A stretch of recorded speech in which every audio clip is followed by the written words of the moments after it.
આજે આપણે ખાટલી વર્કનો ડે 1 છે, તો તેમાં કઈ કઈ મટીરિયલની જરૂર પડે એ હું તમને બતાવીશ. ખાટલી વર્ક શીખવા માટે આપણે પહેલા સૌપ્રથમ મોટી ખાટલીની જરૂર પડશે. મોટી ખાટલી ન હોય તો નાની ખાટલી ન હોય તો તમે રિંગ પણ લઈ શકો છો.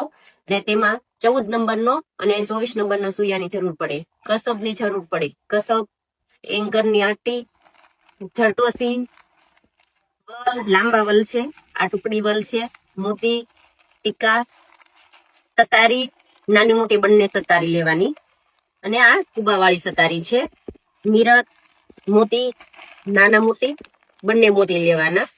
ડિસેમ્બર ફીટા વર્ક માટે આવી હથોડીની જરૂર પડે. એટલે આ તમને શોપ પરથી મળી જશે. તો મટીરિયલ દેવું મળતું હોય ને ત્યાંથી. ફીટા વર્કમાં આ ટાઈપની જરદોશી લેવાની આવે અને આનાથી એક જાટી આવે ને એ લેવાની આવે. આટલી મટીરિયલ્સની જરૂર આપણે પડે. ઘરે બેઠા બેઠા ખાટલી વર્ક શીખવા માટે રાધા ખાટલી વર્કને ફોલો કરો અને એડવાન્સ કોર્સ શીખવા માટે કોમેન્ટ કરો.